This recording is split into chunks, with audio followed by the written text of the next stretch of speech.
The shadow spoke in a cold and frightening tone.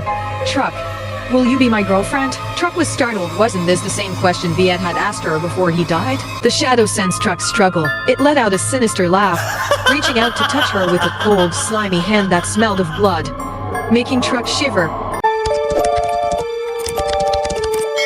Stubborn male ghost chap 2. Truc returned to school after a week off, still feeling a bit uneasy. As she passed a flower garden in front of the school's abandoned classroom block, something strange happened. A flower pot almost fell on her head. Truc heard a rattling noise from above and quickly looked up. Before she realized what was happening, a firm hand grabbed her arm and pulled her back. Truc, watch out, Mr. Kien warned, his eyes full of concern. Truc looked up and saw Mr. Kien standing before her. He had saved her from a dangerous accident. Teacher, Truc said, slightly breathless.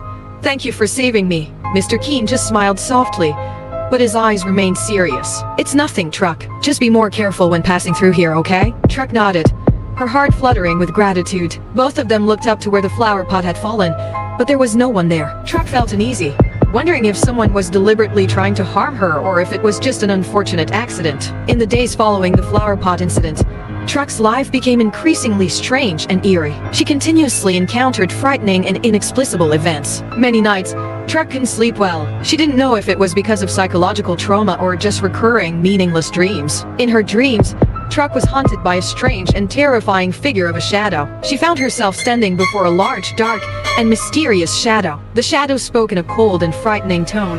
Truc, will you be my girlfriend? Truc was startled. Wasn't this the same question Viet had asked her before he died? Truc was terrified when faced with this haunting question. Even though her answer remained the same, she wanted to tell it to stay away, but strangely, she couldn't speak. The shadow sensed Truc's struggle. It let out a sinister laugh, reaching out to touch her with a cold, slimy hand that smelled of blood, making Truc shiver. Soon, you won't be able to leave me anymore.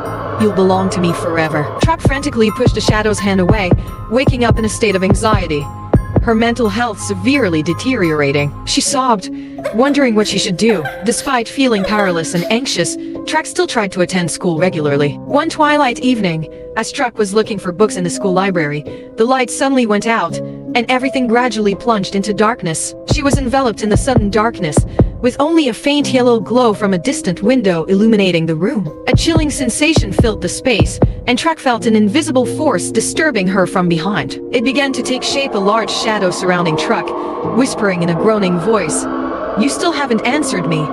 Will you be my girlfriend?" Truc's heart pounded. She gripped the book in her hand, trying to control her panic. She heard the groaning and shuffling footsteps from behind, and a strong force pushed her into the bookshelf, leaving her dazed. Truc's breath shortened as the shadow's hand reached out from the bookshelf, choking her with malicious intent. She gasped for air, fear spreading through her mind as she couldn't escape the darkness's grasp. The shadow's cold, slimy fingers squeezed her neck, making her feel on the brink of death. In the most critical moment, Truc struggled, but the shadow's strength seemed overwhelming. Her vision blurred, filled with fear and despair. But in the decisive moment, a flashlight's beam suddenly appeared, shining on the shadow and making it gradually vanish. In her sight, Truc saw Mr. Kien standing there, holding the flashlight. She felt herself being freed from the shadow creature, her breathing returning to normal. "Truc, are you okay?" Mr. Kien asked with worried eyes. Truc looked at Mr. Kien, her emotions bursting forth. She rushed into his arms, sobbing, "Thank you, teacher, but I'm not doing well."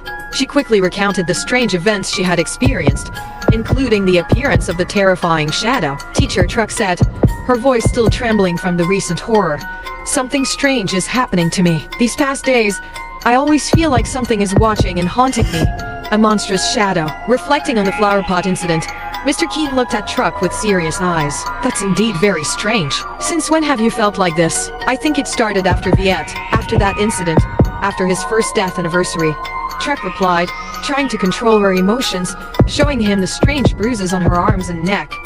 "I don't know why, but after that day, I always have strange dreams, and when I wake up, my body is covered in bruises like these. I've heard that on the first death anniversary, the door between the living world and the spirits opens, and the deceased can return." So, Truc hesitated, her lips trembling as she spoke.